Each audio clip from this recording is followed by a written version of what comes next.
Pagué cada centavo de la boda de mi hija. El salón, el vestido, la luna de miel, los floristas, el fotógrafo, 31.000 euros que salieron de mis manos sin que nadie me lo pidiera 2 veces. Y cuando llegó el momento en que ella tomó el micrófono frente a 200 personas para hablar de amor y de familia, se giró hacia donde yo estaba sentado y dijo: «Gracias por nada, papá. Por eso mamá buscó a alguien mejor que tú». Esa noche aprendí que hay silencios que pesan más que cualquier grito, y que hay puertas que, una vez cerradas, no vuelven a abrirse. Antes de continuar, suscríbete al canal, activa la campanita porque todos los días tenemos nuevas historias, deja tu like y cuéntanos en los comentarios desde qué ciudad nos estás viendo. Me llamo Rodrigo Fuentes Medina. Tengo 58 años, aunque hay mañanas en que me miro al espejo y juro que el hombre que me devuelve la mirada parece 10 años más viejo. No es enfermedad, no es descuido, es el tipo de cansancio que se acumula durante décadas de dar sin que nadie te lo pida y sin que nadie jamás te lo agradezca de verdad. Trabajé durante 31 años como ingeniero civil. Empecé desde abajo, con un título recién enmarcado y las manos dispuestas a ensuciarse. Supervisé puentes, carreteras, bloques de vivienda en 3 provincias distintas. No fui un hombre brillante en el sentido que aparece en los libros. Fui constante, metódico, del tipo que llega el primero y se va el último, que revisa los números 2 veces y firma solo cuando está seguro. Me jubilé a los 54 con la conciencia tranquila y con algo que muy pocos pueden decir que tienen a esa edad: estabilidad real. Tengo 2 apartamentos en Zaragoza que compré hace 16 años, cuando el mercado todavía tenía lógica. Ambos están alquilados.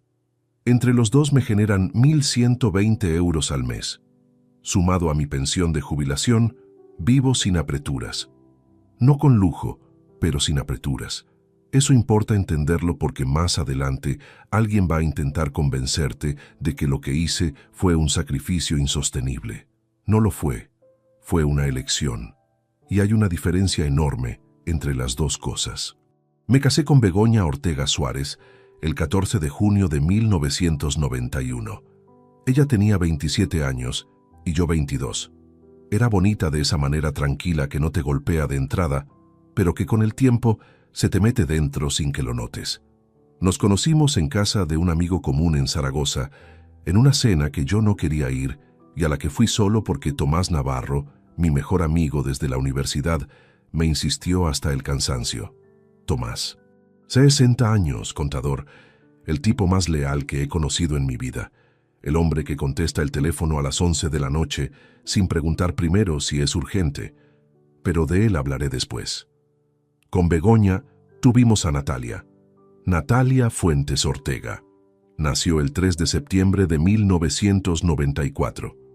Cuando la pusieron en mis brazos por primera vez en el hospital, recuerdo que pensé que nunca había sostenido nada tan frágil y tan importante al mismo tiempo. Pesó 3 kilos 200 gramos. Tenía los ojos cerrados y los puños apretados, como si ya supiera que el mundo iba a exigirle algo. Los primeros años fueron buenos, no perfectos, pero buenos. Begoña se quedó en casa cuando Natalia era pequeña y yo trabajaba, mucho. Demasiado, si soy honesto. Había semanas en que llegaba cuando Natalia ya dormía y me iba antes de que despertara. No era indiferencia. Era la manera en que entendía entonces lo que significaba ser padre. Proteger, proveer, garantizar que no faltara nada. Lo que no entendía a tiempo es que a veces lo que más falta es simplemente estar. Begoña me lo dijo una vez en la cocina, un martes por la noche. No recuerdo el año exacto, pero recuerdo el tono, tranquilo, casi resignado. Rodrigo, tú estás aquí pero no estás. No discutí, asentí y me fui a la cama. Ese fue mi error, no el trabajo, la indiferencia ante la señal. El divorcio llegó en el 2006. Natalia tenía 12 años. Begoña no llegó con gritos ni con abogados agresivos. Llegó con una decisión tomada que yo no supe leer hasta que ya estaba firmando los papeles. Dijo que me había querido, que no dudaba de eso, pero que llevaba años sintiéndose sola dentro de un matrimonio y que eso la había agotado. No hubo un tercero entonces. Al menos eso creí durante mucho tiempo. Lo que sí hubo fue un acuerdo. Natalia viviría con su madre en el piso familiar de Zaragoza, que pasó a nombre de Begoña. Yo pagaría la pensión alimenticia correspondiente puntualmente cada mes, sin falta, y tendría a Natalia los fines de semana alternos y la mitad de las vacaciones. Cumplí cada condición de ese acuerdo durante años, sin un solo retraso. Natalia creció. Estudió administración de empresas en la Universidad de Zaragoza. Yo pagué la matrícula, los libros, el piso de estudiante cuando quiso vivir sola en su último año. Nunca me negué, ni una sola vez, y debo ser honesto, no lo hice esperando gratitud. Lo hice porque era su padre, y esa era su vida, y yo quería que tuviera opciones. Pero también debo ser honesto en lo otro, nuestra relación nunca fue cálida. Había una distancia entre nosotros que yo atribuía al divorcio, a la adolescencia, al tiempo. Natalia me llamaba cuando necesitaba algo. A veces también sin necesitar nada, es justo decirlo. Pero había algo en su manera de mirarme que nunca terminé de descifrar, como si hubiera una versión de mí que ella conocía y que yo no reconocía en el espejo. Ahora sé de dónde venía esa mirada, pero eso también llega después. Lo que importa ahora es el principio, el punto en que todo empezó a moverse hacia ese sábado de octubre, hacia ese salón con 200 personas, hacia ese micrófono. Porque las historias no empiezan donde explotan. Empiezan mucho antes, en los momentos pequeños que nadie marca en el calendario, pero que el cuerpo registra igual. Y el mío empezó a registrar algo el día que Natalia me llamó para contarme que Adrián Castellanos Ruiz le había pedido matrimonio. Adrián Castellanos Ruiz, 31 años, técnico de mantenimiento industrial en una empresa de logística en las afueras de Zaragoza. Un hombre tranquilo, de pocas palabras, que miraba a Natalia con la atención constante de alguien que tiene miedo de perder algo valioso. La primera vez que lo vi fue en una cena en casa de Begoña, a la que fui invitado con una formalidad que ya entonces me dijo bastante sobre el lugar que ocupaba en esa dinámica.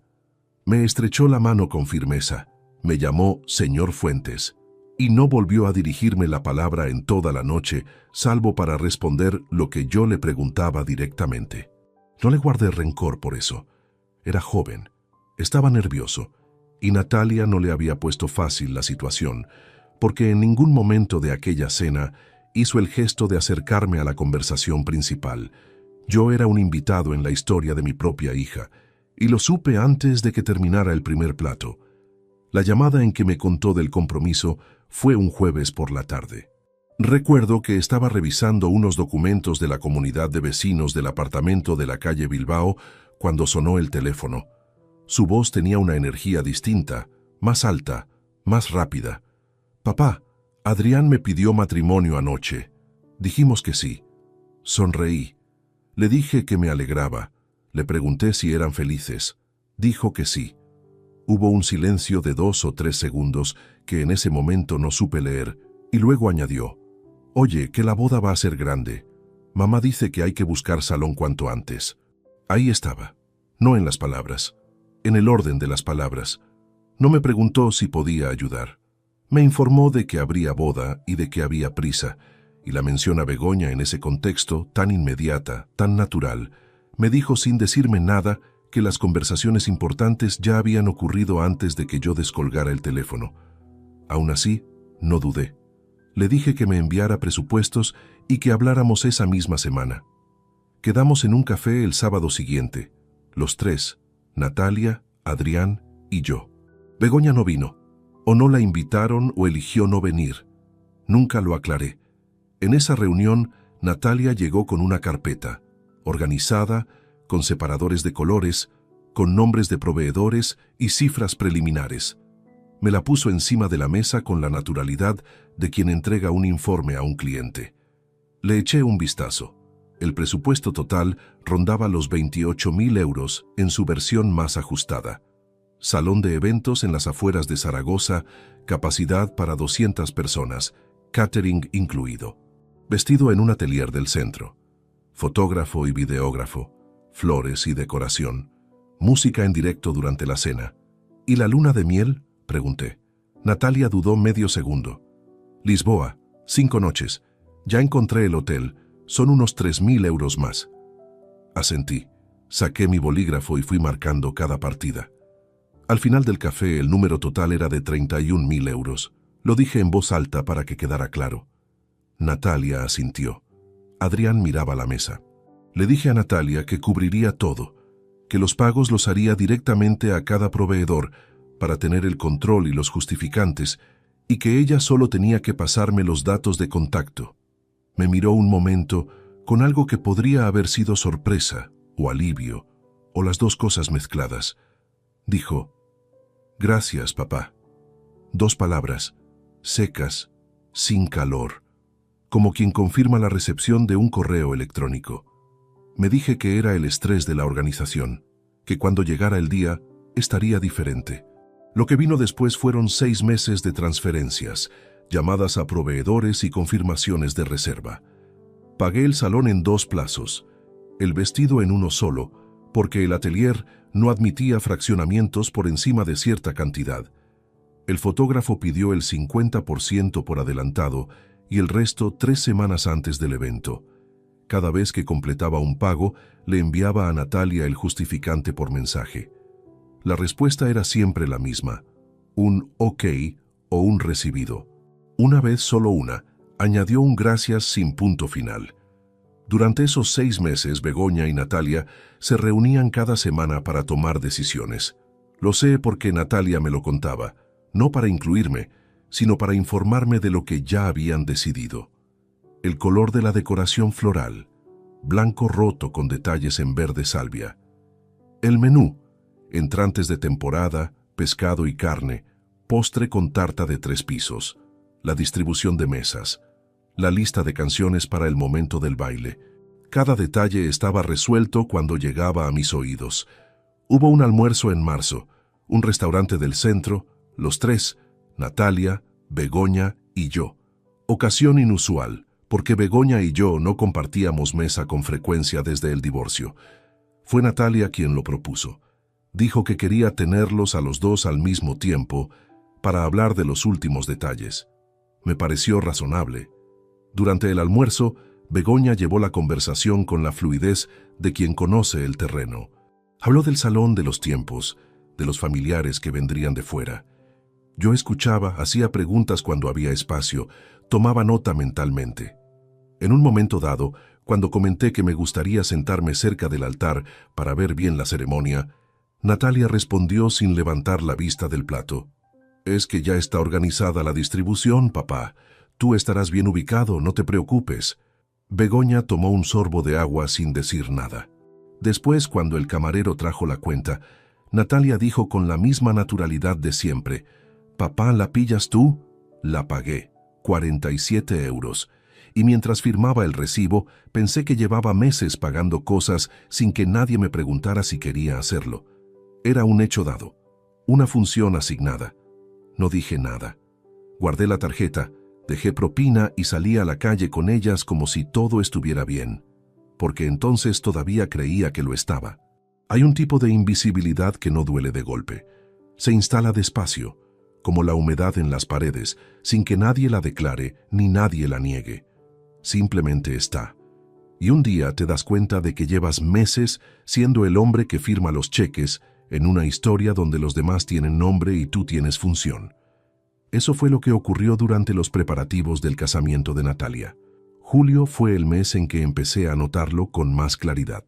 No porque pasara algo extraordinario, sino precisamente porque no pasó nada. Nadie me llamó para preguntarme si quería participar en la elección del fotógrafo, aunque fui yo quien pagó su contrato. Nadie me consultó sobre el menú, aunque transferí 4.300 euros al servicio de catering. El florista me llamó una vez directamente, porque necesitaba confirmar la dirección de facturación. Y en esa llamada de 4 minutos supe más sobre los detalles de la decoración que en todos los almuerzos y mensajes de los meses anteriores.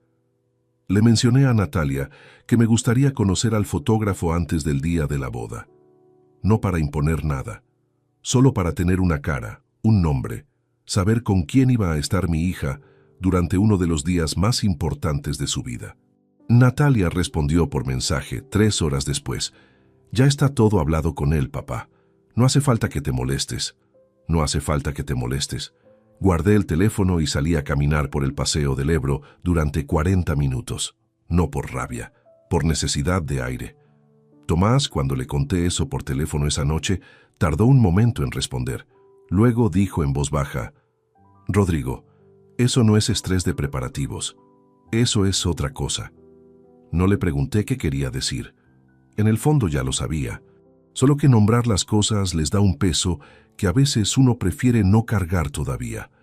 Agosto trajo el calor seco de Zaragoza y una reunión que no olvidaré.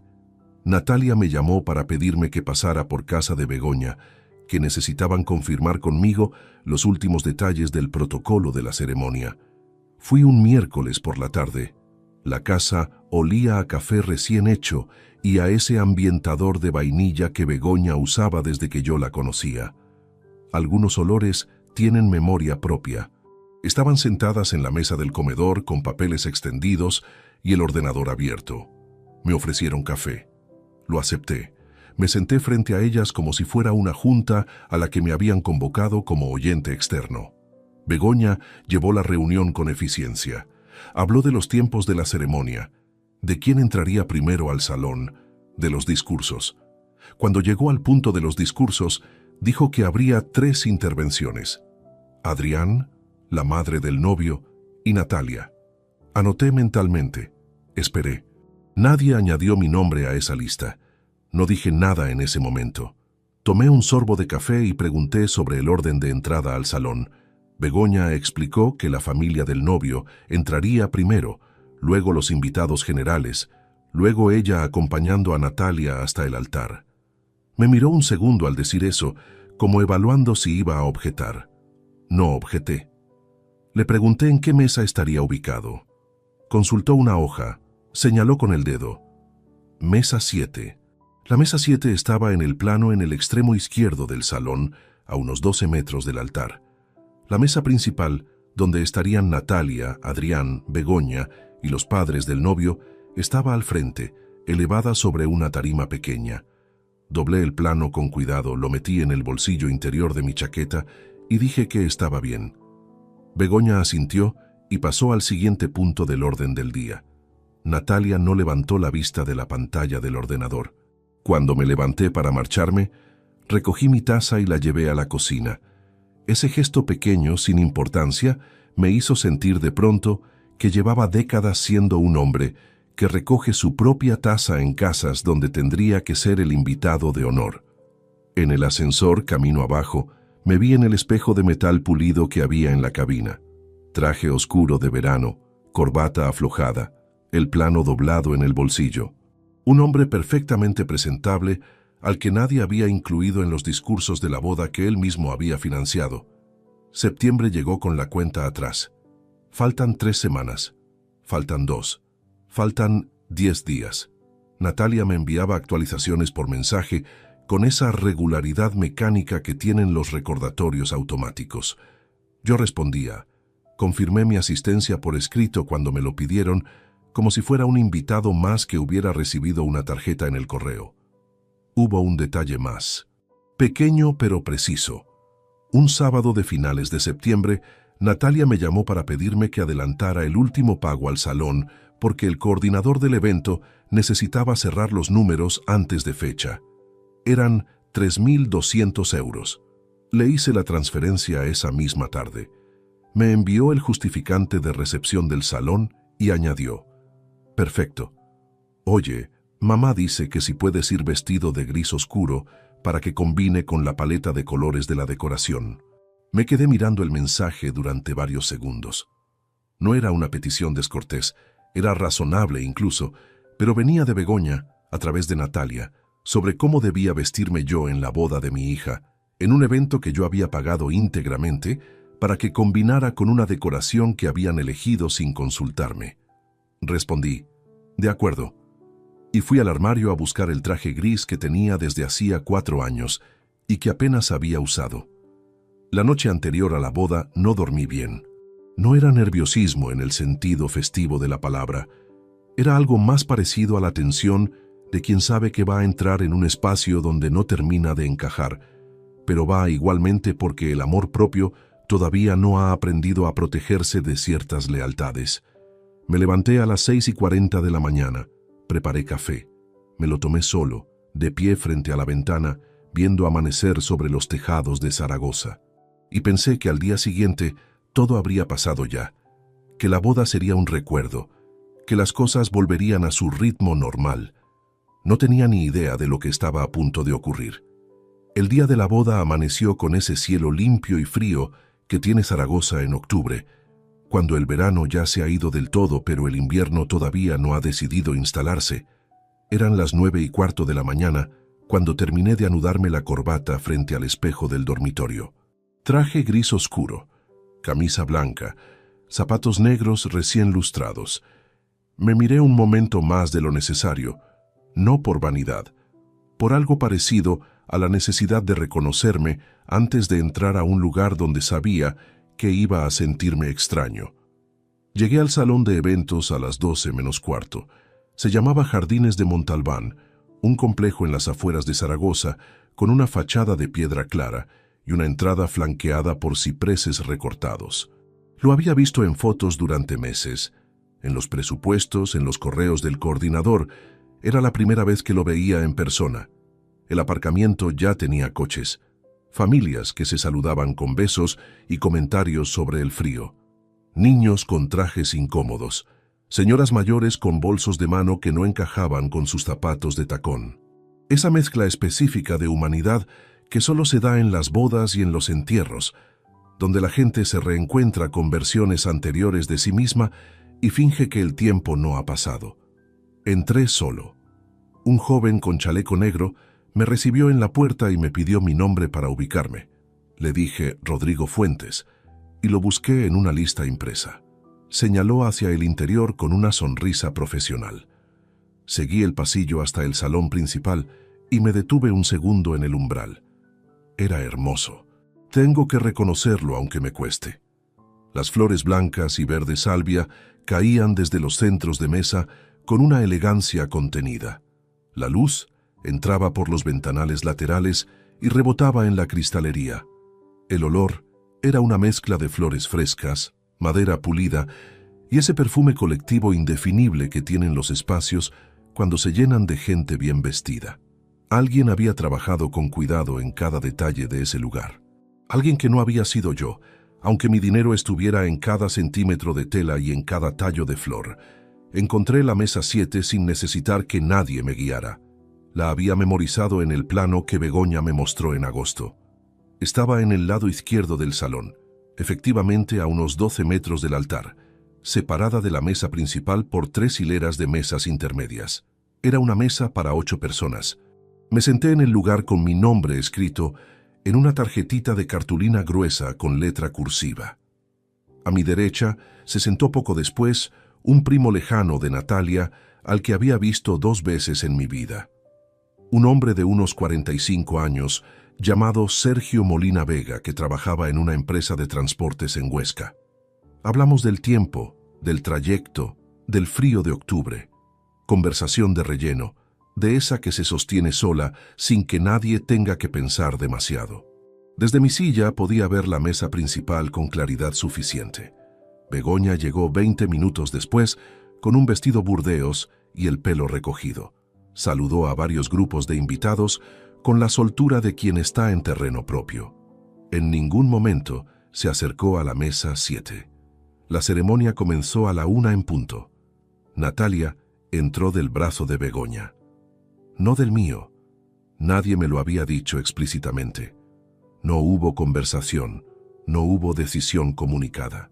Simplemente ocurrió así, y yo lo vi desde mi silla con el mismo gesto neutro con que uno observa algo que ya intuía, pero esperaba que no fuera verdad. Natalia estaba preciosa. El vestido era exactamente el de las fotos que me habían enviado para aprobar el pago, de encaje en la parte superior y corte recto hacia abajo, con una cola corta que alguien recogió con cuidado en el momento de sentarse. Adrián la esperaba junto al oficiante con los ojos brillantes. Eso sí era genuino. Ese hombre quería a mi hija. Eso no lo dudé en ningún momento. La ceremonia duró 40 minutos. Hubo lecturas, votos, el intercambio de anillos, aplausos. El tipo de emoción colectiva que se genera cuando 200 personas deciden, al mismo tiempo, creer en algo bonito.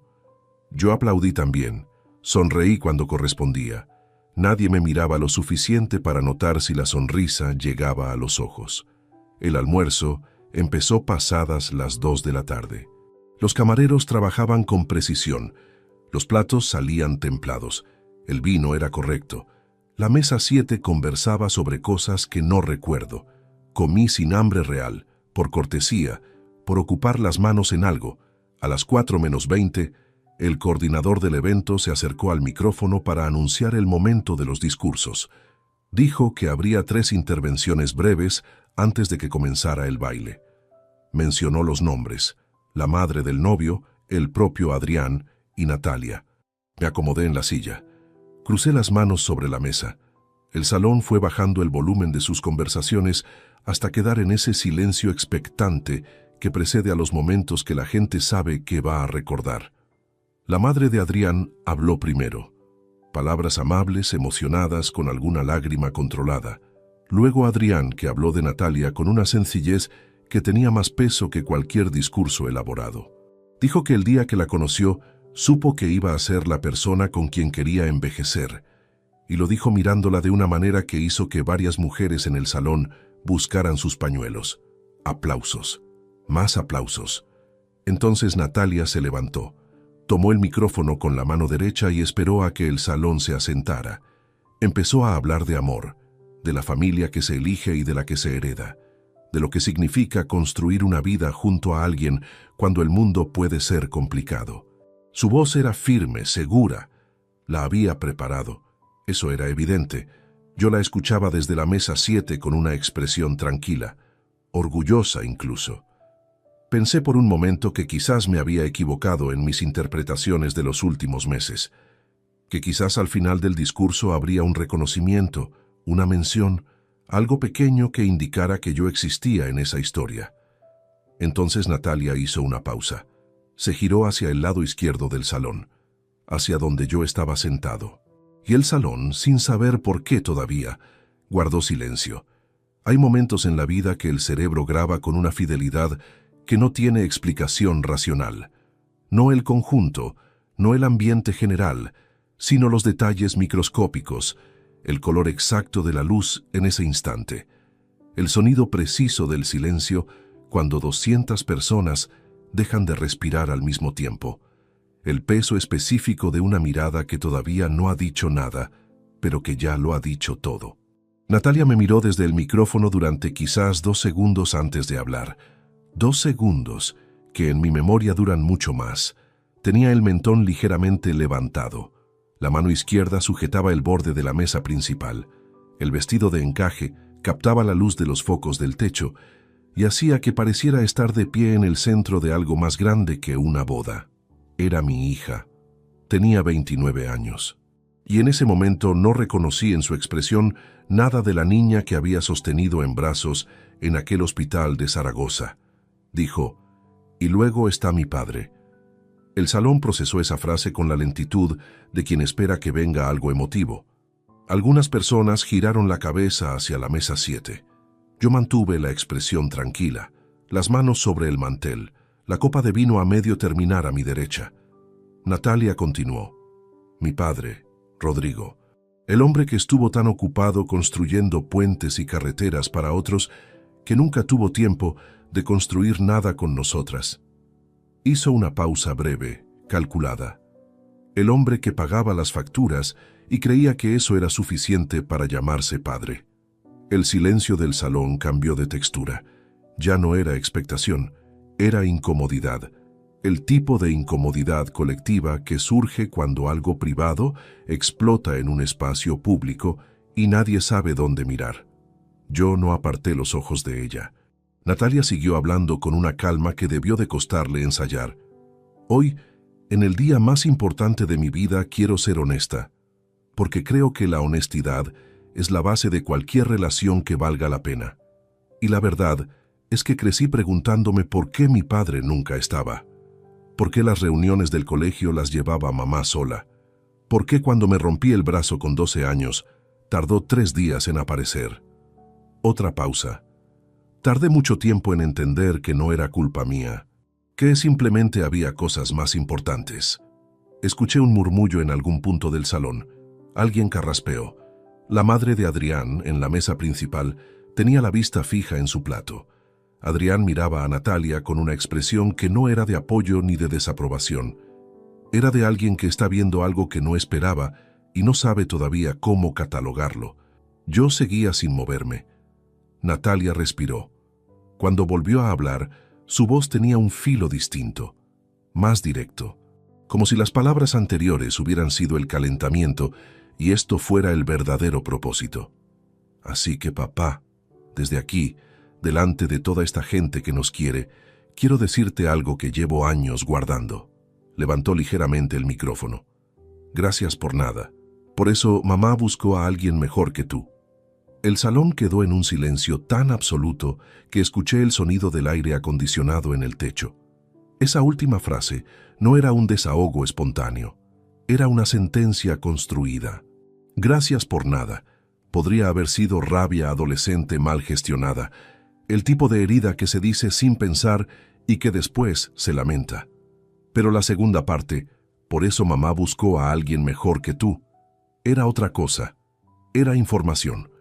Era una revelación envuelta en humillación, lanzada delante de 200 personas en el día de su boda, en el salón que yo había pagado, con el micrófono que yo había financiado, rodeada de flores que yo había elegido sin que nadie me consultara. Sentí algo frío expandiéndose desde el centro del pecho hacia los hombros. No era rabia, era reconocimiento. El momento en que todas las piezas que han estado flotando sueltas durante meses encajan de golpe en una figura que ya no puedes ignorar.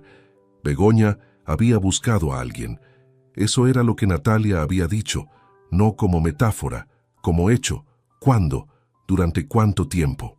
Si yo lo había intuido alguna vez y lo había enterrado bajo capas de trabajo y de la costumbre de no hacer preguntas que podrían tener respuestas incómodas. Todo eso llegó en décimas de segundo, sin orden, como llegan las cosas cuando el cerebro recibe demasiado de golpe. Natalia bajó el micrófono, miró hacia la mesa principal. Adrián seguía con esa expresión suspendida entre la confusión y algo que podría haber sido vergüenza. Begoña tenía los ojos levemente brillantes, pero su postura era la de alguien que sabía lo que iba a ocurrir. Eso también lo registré. Ella lo sabía.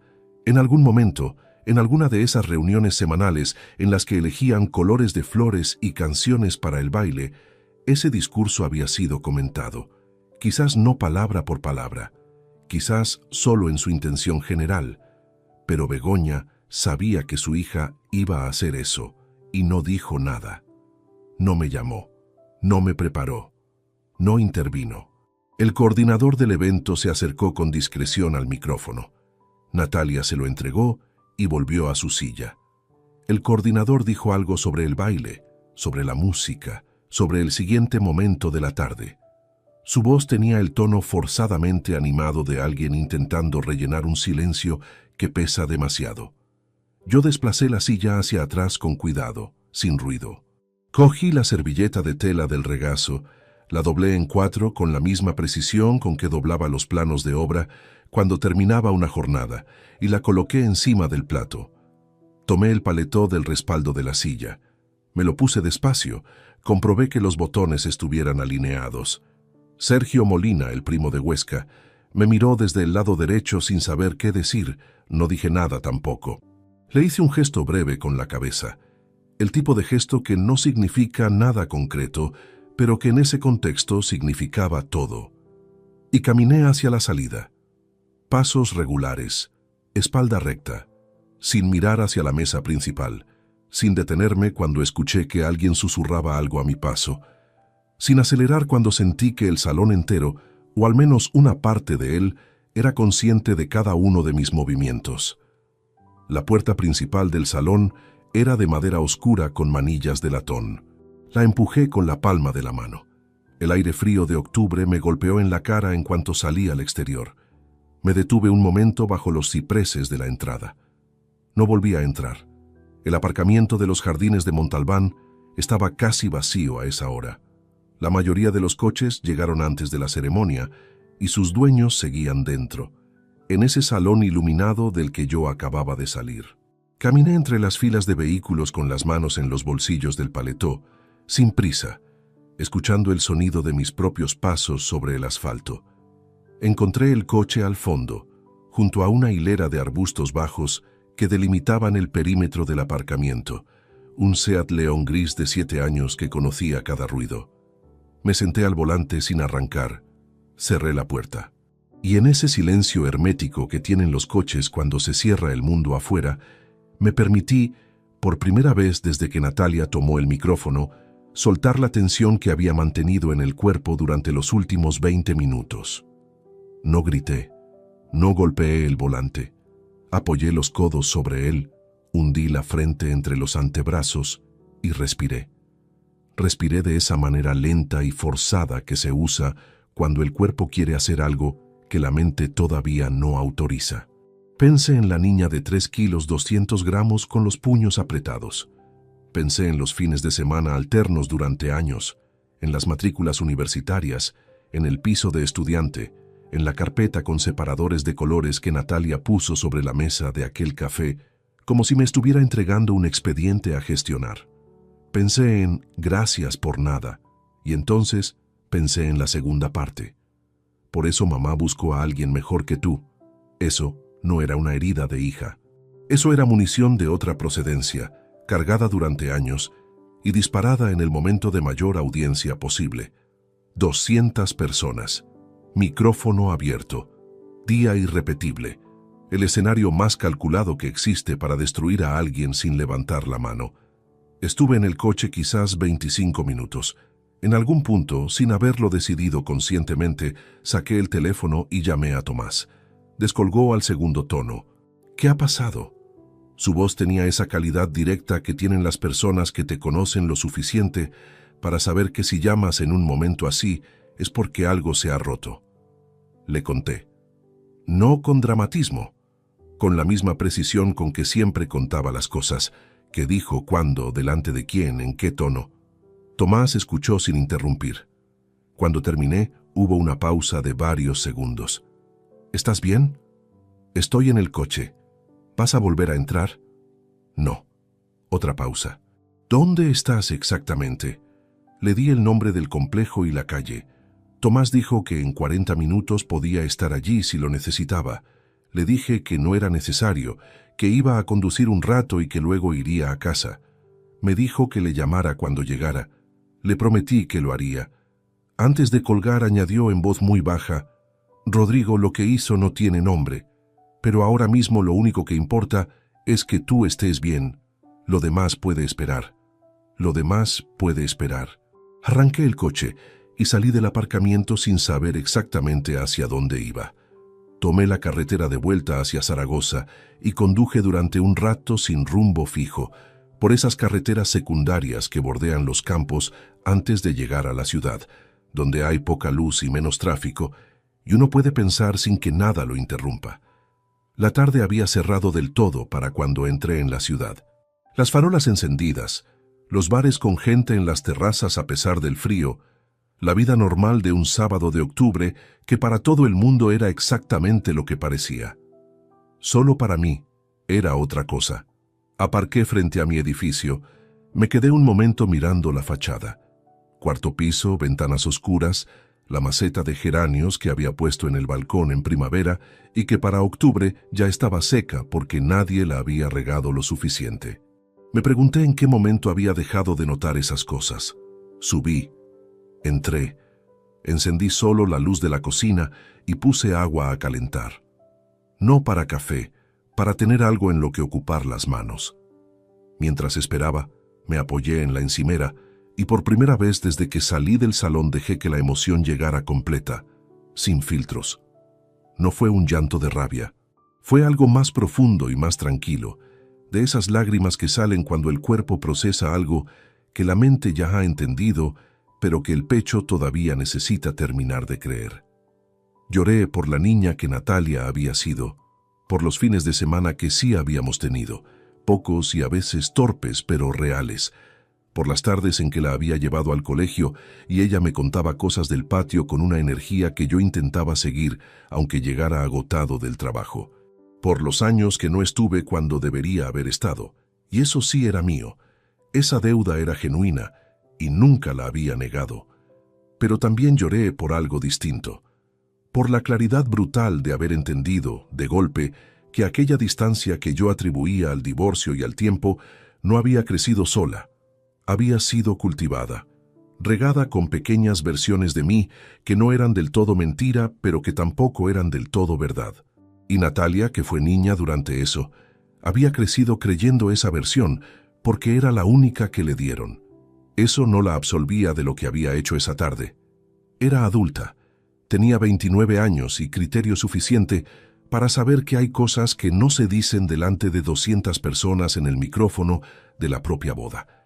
Pero me ayudó a entender el origen de algo que durante años no había sabido nombrar. El agua hirvió. La apagué sin usarla. Me senté en el sofá del salón con el teléfono en la mano. Tenía 3 mensajes sin leer. Uno de Sergio Molina, el primo de Huesca, que decía solamente «Espero que estés bien». Uno de un número que no tenía guardado y que resultó ser la madre de Adrián, que escribió «Lo siento mucho, Rodrigo, de verdad». Y uno de Natalia. El de Natalia lo abrí el último. Decía «Papá, sé que te has ido. Mañana hablamos». Lo leí 2 veces. Lo cerré. Dejé el teléfono boca abajo sobre el cojín. Mañana hablamos. Como si lo que había ocurrido esa tarde fuera una conversación pendiente y no una decisión tomada en voz alta delante de 200 personas. Esa noche, mientras la ciudad seguía su sábado normal al otro lado de la ventana, algo en mí terminó de cambiar. No de manera violenta, sin portazo ni declaración. Simplemente, como cuando una cerradura encaja en su posición final con un clic apenas audible, una parte de mí cerró algo que hasta entonces había mantenido entreabierto por costumbre, por esperanza, por esa lealtad ciega que los padres mantienen aunque no les devuelvan nada a cambio. Cerró, y yo lo sentí con una claridad que no dejaba lugar a interpretaciones. El domingo amaneció nublado. Uno de esos cielos plomizos que en octubre se instalan sobre Zaragoza como una decisión tomada, sin intención de moverse en todo el día. Me desperté a las 7:15 sin alarma, con esa lucidez extraña que a veces sigue a las noches difíciles, como si el cerebro hubiera trabajado solo mientras el cuerpo descansaba y entregara los resultados por la mañana. Había dormido menos de 5 horas, no tenía hambre. Preparé café, me lo llevé al balcón y estuve un rato mirando la calle vacía. Un hombre paseaba un perro por la acera de enfrente. Una furgoneta de reparto maniobró despacio en el cruce. La ciudad tenía esa calma específica de los domingos que no le pertenece a ningún otro día de la semana. Tomás llegó a las 10:30. No le había dicho que viniera, pero tampoco me sorprendió cuando sonó el portero automático. Subió con una bolsa de papel de la panadería del barrio, 2 cafés en vasos de cartón y esa expresión que tienen las personas que no saben exactamente qué decir, pero han decidido que su presencia ya es suficiente argumento.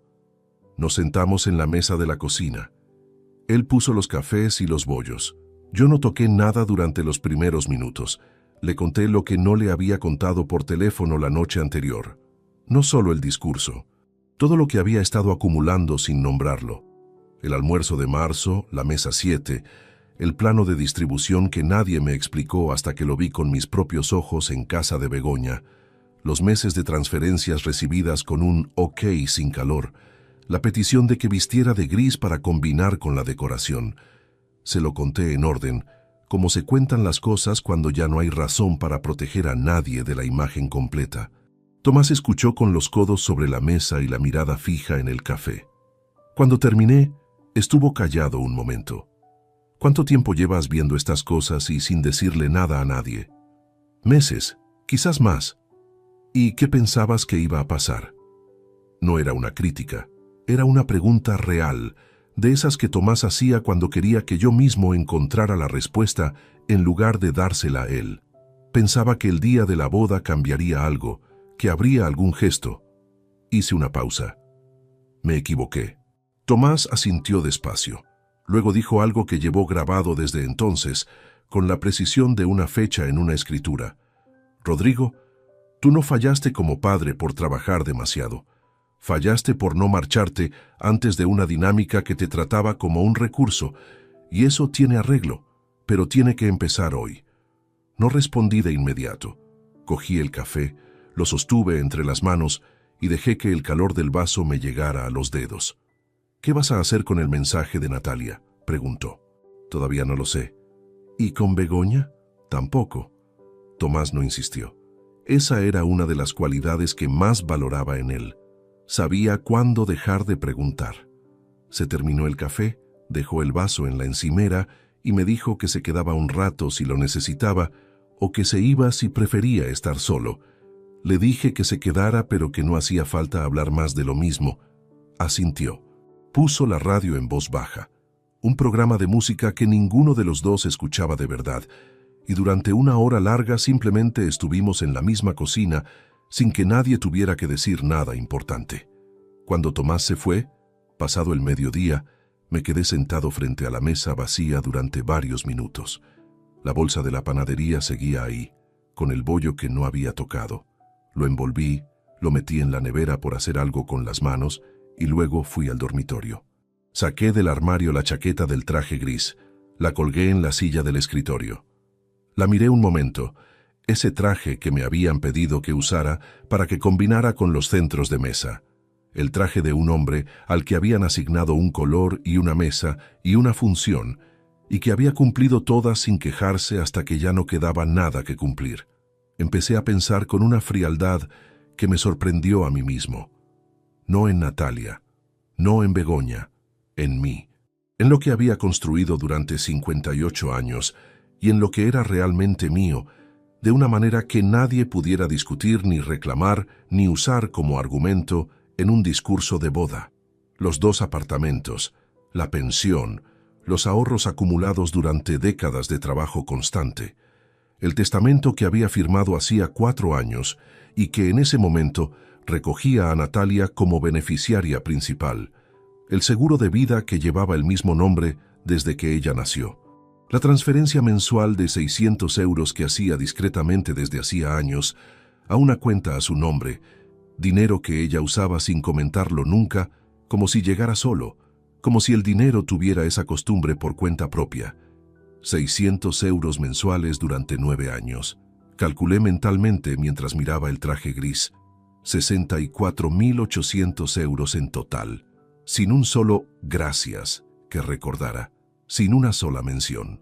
Solo el silencio de quien recibe algo que considera que le corresponde por derecho.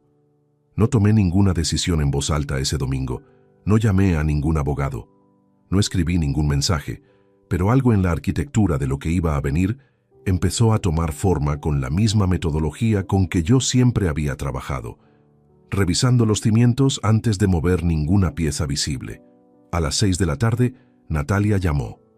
Dejé que el teléfono sonara 3 veces. Luego lo cogí. Papá. Su voz tenía una textura diferente a la del mensaje de la noche anterior. Menos segura, más cautelosa. Natalia.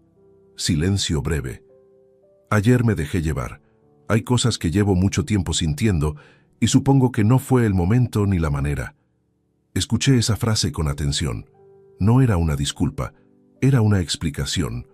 Había una diferencia enorme entre las dos cosas y ella, con su formación universitaria y su inteligencia, lo sabía perfectamente.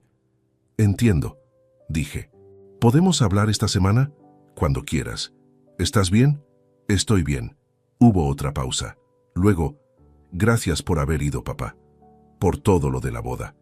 Esa frase, ese gracias por todo lo de la boda, llegado 24 horas tarde, por teléfono, después del micrófono y las 200 personas y la mesa 7, me dijo todo lo que necesitaba saber sobre lo que vendría después. Que os vaya bien en Lisboa, respondí, y colgué. El lunes por la mañana me levanté a las 7 menos cuarto, con la misma rutina de siempre. Ducha, café, el periódico en la tableta mientras desayunaba. Desde fuera, cualquiera que me hubiera visto en esa cocina habría descrito a un hombre en un lunes ordinario. Nadie habría notado que por dentro algo había terminado de ordenarse durante la noche con la precisión silenciosa de quien ha tomado una decisión sin necesidad de anunciarla. A las 9:10 llamé al despacho de Fernando Izquierdo Palomar. Fernando tenía 53 años, era abogado especialista en Derecho Civil y Sucesiones, y llevaba siendo mi asesor legal desde hacía 11 años. Lo conocí cuando compré el segundo apartamento de la calle Bilbao y necesité revisar el contrato de arrendamiento. Era un hombre metódico, de frases cortas y criterio largo, que nunca se alteraba y que tenía la costumbre de escuchar hasta el final antes de abrir la boca. Exactamente el tipo de persona que uno necesita cuando las emociones están cerca y las decisiones tienen que ser frías. Su secretaria me dijo que tenía la agenda ocupada esa mañana, pero que podía recibirme a las 16 horas. Confirmé. Colgué. El resto de la mañana la dediqué a preparar lo que iba a llevarle. Saqué del cajón del escritorio la carpeta donde guardaba los documentos importantes. El testamento firmado 4 años atrás, la póliza del seguro de vida, los extractos bancarios de los últimos 12 meses donde aparecían las transferencias mensuales a la cuenta de Natalia.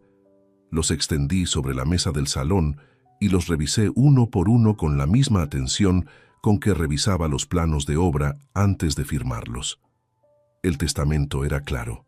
Natalia figuraba como beneficiaria principal del 80% del patrimonio, incluyendo los 2 apartamentos y el fondo de ahorro.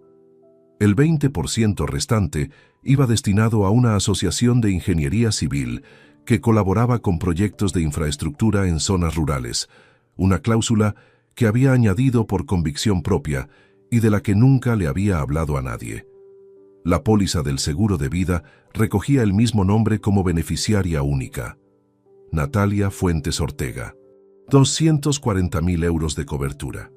Cogí un bolígrafo y anoté en un papel los puntos que quería tratar con Fernando. No porque fueran a olvidárseme, sino porque ponerlos por escrito me ayudaba a mantenerlos en su dimensión correcta, sin que la emoción los distorsionara en ninguna dirección. A las 4:05 estaba en la sala de espera del despacho. Olía a papel y a calefacción reciente, ese olor específico de los lugares donde se resuelven cosas serias. Fernando salió a recibirme puntual, me estrechó la mano y me hizo pasar a su despacho. Me senté frente a su mesa, puse la carpeta encima y le conté lo que había pasado el sábado con la misma economía de palabras que había usado con Tomás, sin dramatismo, sin adjetivos innecesarios. Fernando escuchó con los dedos entrelazados sobre la mesa y los ojos fijos en mí. Cuando terminé, preguntó, ¿qué quieres hacer?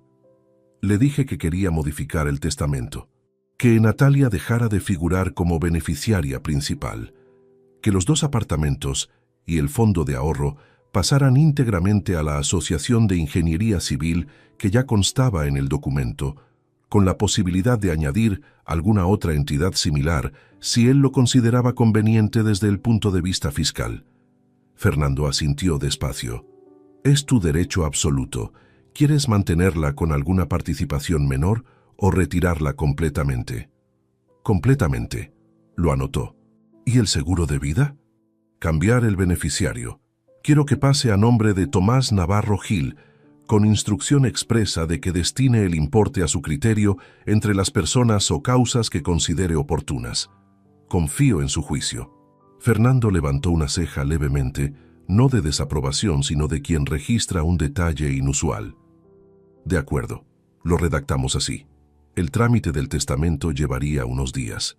La modificación del seguro requería un formulario específico con la compañía aseguradora, que Fernando se ofreció a gestionar directamente desde el despacho para evitarme el proceso burocrático.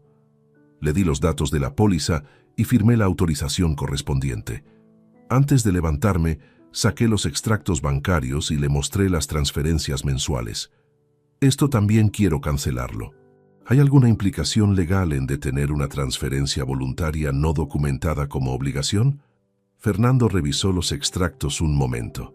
Ninguna. Al no existir sentencia judicial que la establezca como obligación, es una transferencia discrecional. Puedes cancelarla cuando quieras sin ninguna consecuencia legal. Bien, salí del despacho a las 5:15. El aire de la tarde era frío y directo.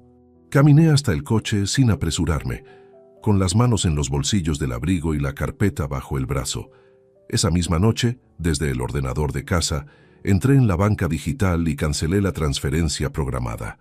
4 clics, sin carta, sin explicación, sin mensaje previo. La orden que había estado ejecutándose automáticamente cada 1 de mes durante 9 años simplemente dejó de existir en el sistema con la misma discreción con que había funcionado siempre. Cerré el ordenador. Me preparé una cena ligera, tortilla de 2 huevos y pan con tomate, y me la comí en la cocina con el periódico de la tarde. Después lavé el plato, lo puse a escurrir y apagué las luces. En ningún momento de ese día sentí satisfacción. Tampoco culpa. Lo que sentí fue algo más parecido a la sensación que queda después de revisar una estructura con grietas y tomar las medidas necesarias para que no comprometa lo que hay alrededor. No es alegría, no es tristeza. Es la calma funcional de quien hace lo que hay que hacer, porque dejarlo sin hacer sería el verdadero error. Natalia estaba en Lisboa con Adrián, luna de miel en el hotel que yo había reservado y pagado meses atrás, con vistas al Tajo y desayuno incluido. Ese viaje ya estaba pagado y no había nada que deshacer en ese punto. Lo que había pagado, pagado estaba. Pero lo que vendría después sería distinto. Cuando llegaran de vuelta a Zaragoza, la primera semana de noviembre, encontrarían un silencio donde antes había una transferencia. Y ese silencio hablaría con más claridad que cualquier conversación que yo pudiera haber tenido con ella el domingo por teléfono. Apagué la luz del dormitorio a las 10:30, y por primera vez en varios días dormí de un tirón hasta el amanecer. Natalia y Adrián volvieron de Lisboa el jueves de la primera semana de noviembre. Lo supe no porque me lo dijeran, sino porque el hotel me había enviado automáticamente la confirmación de salida al correo que usé para la reserva. 5 noches en una habitación con vistas al río. Desayuno, cena del primer día y traslado al aeropuerto incluidos.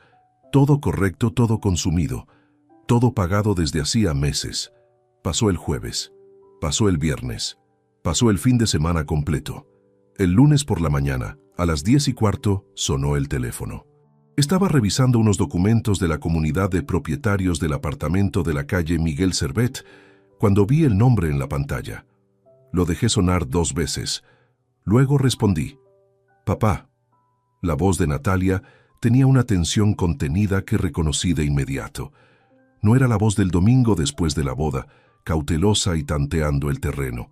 Era la voz de alguien que ha estado esperando el momento de decir algo y ya no puede seguir esperando. No ha llegado la transferencia. No dije nada durante un segundo. «¿Qué transferencia?», pregunté, con calma, sin ironía en el tono. Una pregunta directa y simple. Silencio breve al otro lado. La que me haces cada mes». Dudó al decirlo, como si al pronunciarlo en voz alta se diera cuenta por primera vez de lo extraño que sonaba reclamarlo.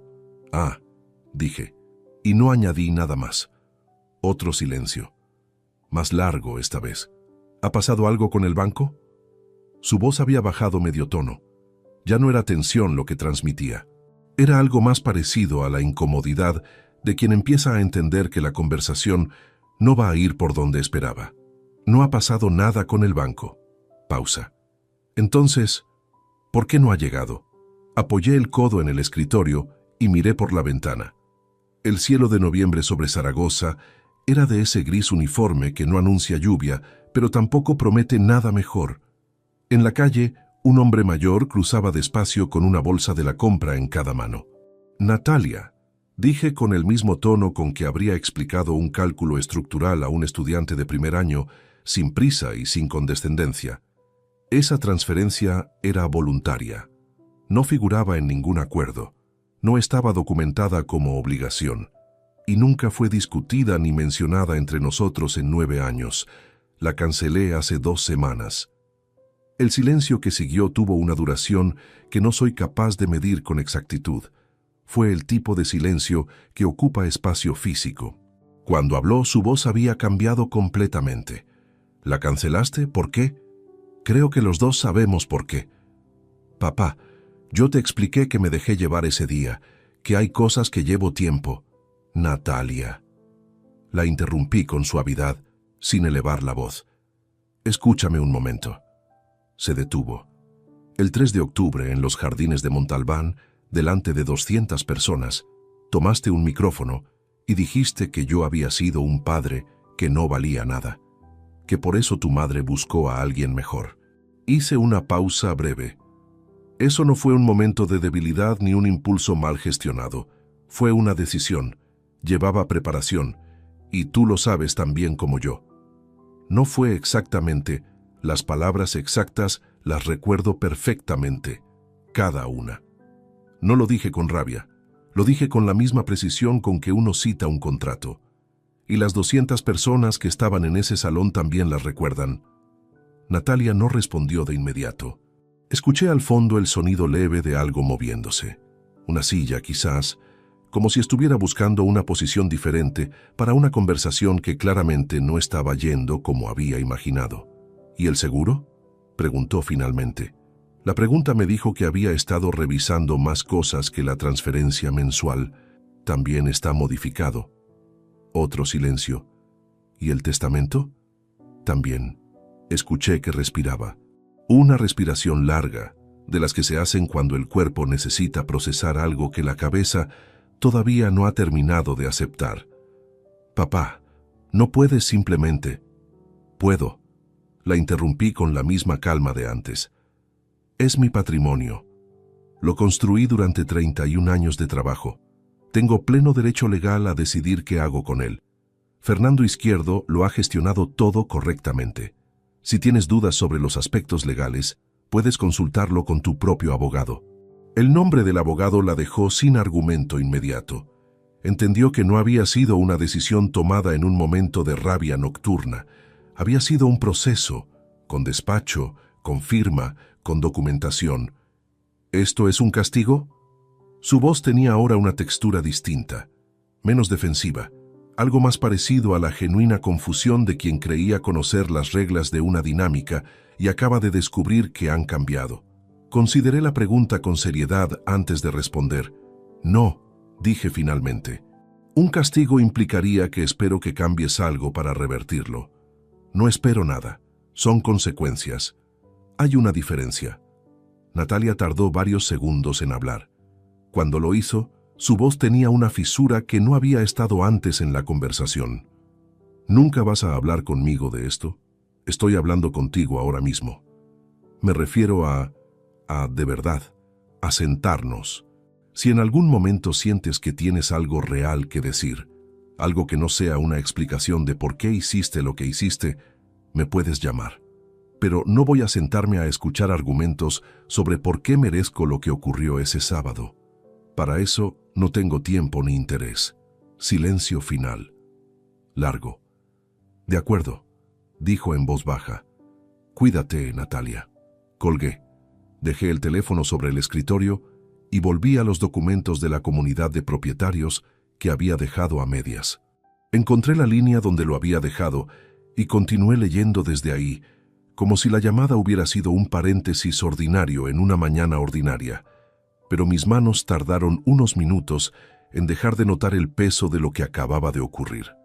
Pasaron 11 días desde aquella llamada del lunes sin que Natalia volviera a contactarme.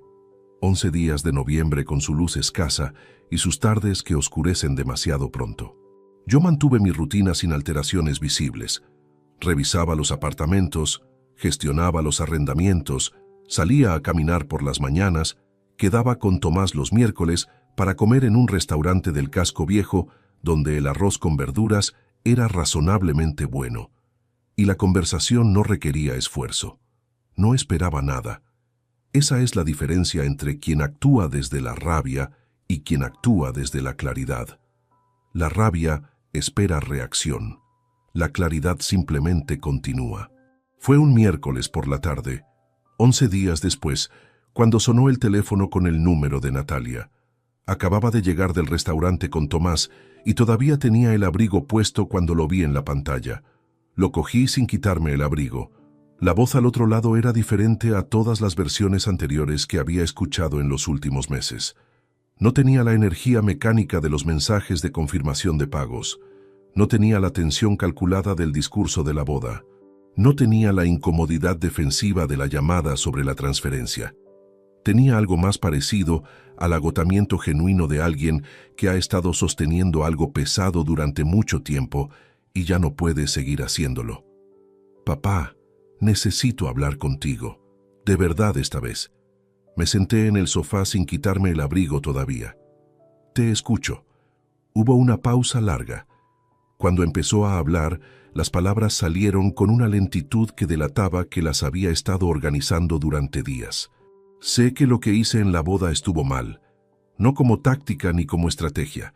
Estuvo mal porque te hice daño delante de gente que nos conoce y porque usé ese momento para decir cosas que, aunque las sienta, no merecían ese escenario ni esa forma. Pausa. Eso no tiene justificación. Lo sé, escuché sin interrumpir, pero necesito que sepas algo que nunca te he dicho y que tampoco sé si ahora va a cambiar algo, pero necesito decirlo igual. Su voz tuvo una grieta pequeña en esa frase, apenas perceptible. Durante años mamá me contó una versión de ti que yo acepté sin cuestionarla porque era niña y ella era lo único estable que tenía.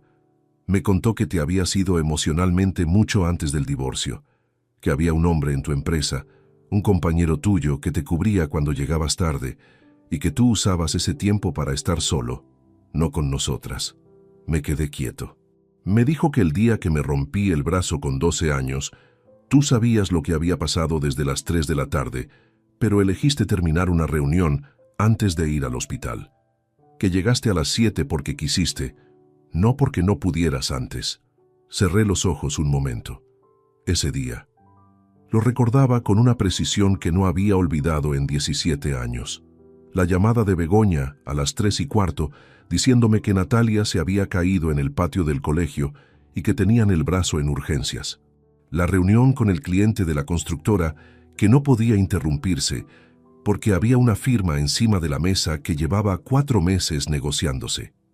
Le pedí a Begoña que me fuera informando. Llegué al hospital a las 6:45, no a las 7, con la firma hecha y el contrato cerrado. Encontré a Natalia con el brazo escayolado comiendo un yogur de la máquina del pasillo. Se alegró de verme. Eso también lo recordaba. Pero la versión que Natalia había escuchado era otra. ¿Hay más cosas que te contó?, pregunté con voz tranquila. Natalia tardó en responder.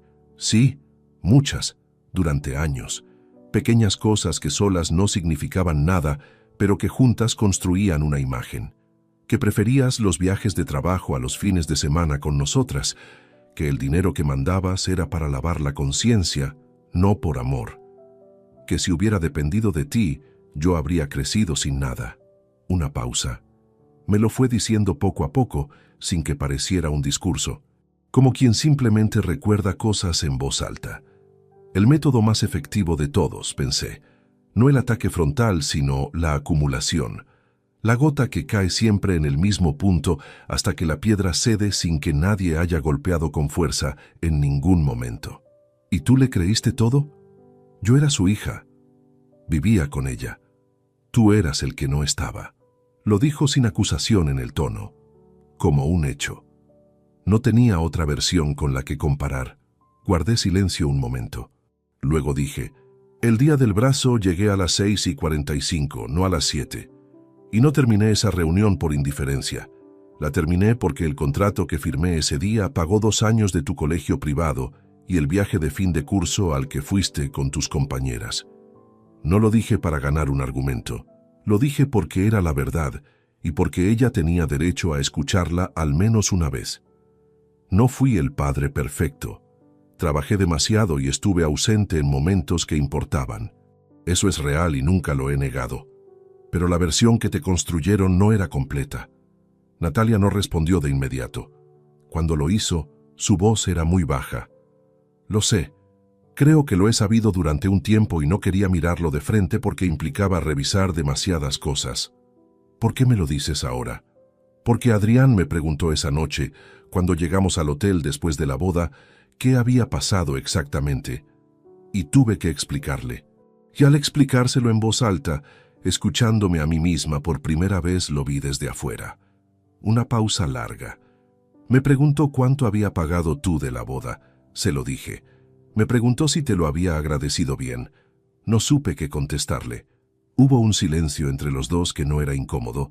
Era el tipo de silencio que ocupa el espacio donde deberían haber estado muchas conversaciones que nunca ocurrieron. Papá, no te pido que deshagas lo que hiciste con el testamento, ni con nada. Eso es tuyo y lo entiendo. Solo quería que supieras esto, que había una parte de la historia que yo no tenía.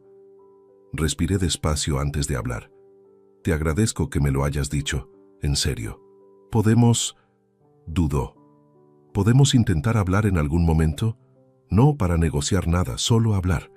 Consideré la pregunta con honestidad. No lo sé todavía, Natalia. Necesito tiempo. Lo que ocurrió el 3 de octubre no desaparece por esta conversación, aunque esta conversación valga más que todo lo que hemos hablado en los últimos años. Lo entiendo. Cuídate. Tú también, papá. Colgué. Me quité el abrigo por fin y lo colgué en la percha de la entrada. Luego fui a la cocina, llené un vaso de agua y me lo bebí de pie, mirando la pared sin ver nada en particular. Natalia había dicho la verdad esa tarde. Lo noté en cada pausa, en cada grieta de la voz, en la manera en que las palabras llegaban sin el orden demasiado perfecto de las cosas ensayadas, y eso importaba. No para cambiar lo que había decidido, no todavía, quizás nunca del todo, pero importaba porque durante 29 años yo había sido un personaje en una historia que otros habían escrito, y por primera vez mi hija había decidido leer el texto original. Eso no era poco, pero tampoco era suficiente para borrar el micrófono, el salón, las 200 personas y las palabras que todavía resonaban en algún rincón del pecho cada vez que el silencio de la casa se hacía demasiado quieto. Diciembre llegó con esa determinación fría que tiene en Zaragoza, cuando el viento baja del Moncayo y recorre las calles del centro con una insistencia que obliga a levantar el cuello del abrigo y a cortar el paso. Yo lo recibí de otra manera ese año, sin la ansiedad habitual de los finales de año, sin el peso acumulado de las obligaciones que uno se va poniendo encima sin darse cuenta hasta que un día se mira al espejo y ya no reconoce del todo la postura. Tomás y yo habíamos quedado para comer el primer viernes de diciembre. Cuando llegué al restaurante, él ya estaba sentado con el menú en la mano y una expresión que indicaba que llevaba suficiente tiempo esperando para haber decidido ya lo que iba a pedir. Le conté la conversación con Natalia. La escuchó con la misma atención de siempre, sin interrumpir, dejando que las palabras llegaran en el orden en que yo las necesitaba contar. Cuando terminé, estuvo un momento mirando el mantel antes de decir: ¿Y cómo te quedaste después de colgar? Diferente a como esperaba. ¿Mejor o peor? Lo pensé con honestidad. Ni lo uno ni lo otro. Más claro. Tomás asintió como si esa respuesta fuera exactamente la que correspondía. Luego dijo que tenía una propuesta. Llevaba meses hablando de hacer una ruta por el Camino del Norte, la variante costera que recorre Cantabria y el País Vasco antes de girar hacia Galicia. Nunca habían encontrado el momento. Siempre había algo, un contrato pendiente, una revisión, una de esas razones que no son urgentes, pero que ocupan el espacio de las cosas que sí importan. Me miró por encima del menú y dijo: enero, 2 semanas, sin excusas. Acepté antes de que terminara la frase. Los preparativos del viaje ocuparon las últimas semanas de diciembre de una manera que agradecí. Revisar mapas, calcular etapas, preparar el equipo adecuado para el frío de la costa en invierno. Actividades concretas con resultados medibles, el tipo de tareas en que siempre me había sentido cómodo. Pero esta vez tenían algo diferente. No las hacía para cumplir con nada ni con nadie. Las hacía porque quería hacerlas. Esa diferencia, tan pequeña en apariencia, lo cambiaba todo por dentro. El 22 de diciembre recibí un mensaje de Natalia, corto, sin preámbulos. Feliz Navidad, papá. Espero que estés bien. No esperaba respuesta inmediata ni habría una negociación. Era solo lo que decía. Un saludo. Le contesté esa misma tarde con la misma sencillez. Feliz Navidad, estoy bien. Nada más, nada menos. Pasé la Nochebuena con Tomás y su familia. Una mesa grande, ruidosa, con nietos que corrían entre las sillas y una conversación que saltaba de un tema a otro sin necesidad de profundizar en nada demasiado serio. Comí bien, dormí bien. Me desperté el 25 sin el peso específico que habían tenido esas fechas en años anteriores, cuando las pasaba solo, con la sensación de que debería estar en otro lugar y que ese otro lugar tampoco estaba del todo claro. El 4 de enero, Tomás y yo tomamos el tren hacia San Sebastián. Desde ahí empezamos la ruta. El primer día caminamos 16 kilómetros por la costa, con el mar al lado y un frío que obligaba a moverse para no notarlo. El camino en esa época del año era tranquilo. Pocos peregrinos, albergues con espacio, pueblos que parecían existir a un ritmo diferente al del resto del mundo. Caminamos durante 12 días. No todos fueron iguales. Hubo jornadas largas con subidas que exigían más de lo que uno esperaba a los 58 años, y hubo tardes de lluvia fina en que el horizonte se borraba y el único punto de referencia era el siguiente marcador en el camino. Pero también hubo mañanas de una claridad absoluta, con el Cantábrico extendiéndose hacia el norte sin límite visible y la sensación física, real, de que el cuerpo estaba haciendo algo útil con cada paso. En esas jornadas, con las horas largas y el paisaje como único fondo, pensé en muchas cosas, en los 31 años de trabajo, en los puentes y las carreteras que seguían ahí, cumpliendo su función, sin necesitar que yo estuviera cerca para que siguieran en pie. En Natalia de niña con los puños apretados en el hospital y en Natalia adulta con el micrófono en la mano. En la distancia entre esas dos imágenes y en todo lo que había ocurrido entre una y otra, visible e invisible, dicho y no dicho. Pensé también en Begoña, en la revelación que su hija había lanzado al micrófono como si fuera un arma y que en realidad era una historia con más capas de las que cabían en una sola frase. No sentí rabia hacia ella. Sentí algo más parecido a la indiferencia tranquila de quien cierra un libro que ya leyó del todo y no tiene intención de volver a abrirlo. Una tarde cerca de Llanes, Tomás y yo nos sentamos en un muro de piedra frente al mar a comer un bocadillo que habíamos comprado en un bar del pueblo anterior. El viento venía de frente y el sonido de las olas llenaba el espacio sin dejar sitio a nada más. ¿Echas algo de menos?, preguntó Tomás sin especificar el qué. Lo consideré un momento. Echo de menos la versión de Natalia que creí conocer, pero creo que esa versión nunca fue del todo real. ¿Y eso duele? Duele diferente a lo que dolía antes. Antes dolía como algo roto. Ahora duele más como algo que nunca llegó a construirse del todo. Tomás asintió. Terminó su bocadillo. Luego dijo sin drama: eso es avanzar. Volvimos a Zaragoza el 16 de enero con las piernas cansadas y algo que no sabría nombrar con precisión, pero que se parecía mucho a haber dejado algo atrás en algún punto del camino, sin haber señalado el lugar exacto. En los meses que siguieron, retomé un proyecto que había postergado durante años: colaborar como consultor voluntario con una fundación de ingeniería civil que construía pequeñas infraestructuras en municipios rurales de Aragón. Puentes peatonales, sistemas de canalización, refuerzo de estructuras en pueblos que el tiempo había ido desgastando. Trabajo real, con planos y cálculos y resultados visibles. El tipo de tarea en que siempre supe quién era. Natalia y yo hablamos por teléfono 3 veces en los primeros meses del año siguiente. Conversaciones cortas, sin el peso de las cosas no resueltas ni la presión de las que todavía no estaban listas para resolverse. Ella había empezado a ver a una psicóloga. Me lo dijo en la segunda llamada con una naturalidad que me pareció una señal positiva. Yo no pregunté por los detalles. No me correspondía. Lo que ocurrió entre nosotros no tiene una resolución limpia que quepa en una sola frase. No hubo reconciliación de película ni ruptura definitiva con portazo. Hubo algo más parecido a la realidad. Dos personas aprendiendo a reconocerse desde una distancia nueva, sin las estructuras falsas que habían sostenido la relación durante años. Natalia tendrá que construir su vida sin la red invisible que yo fui durante décadas. Eso no es un castigo. Es simplemente lo que ocurre cuando alguien elige en voz alta delante de 200 personas el tipo de vínculo que quiere tener con su padre.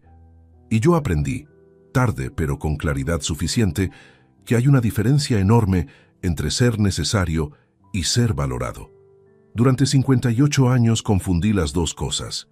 Construí puentes para otros, pagué cuentas sin que nadie me lo pidiera 2 veces, ocupé mesas laterales en salones que yo mismo había financiado y llamé a todo eso ser un buen padre. Ahora sé que ser un buen padre también requiere saber cuándo dejar de financiar el lugar donde no te invitan a sentarte.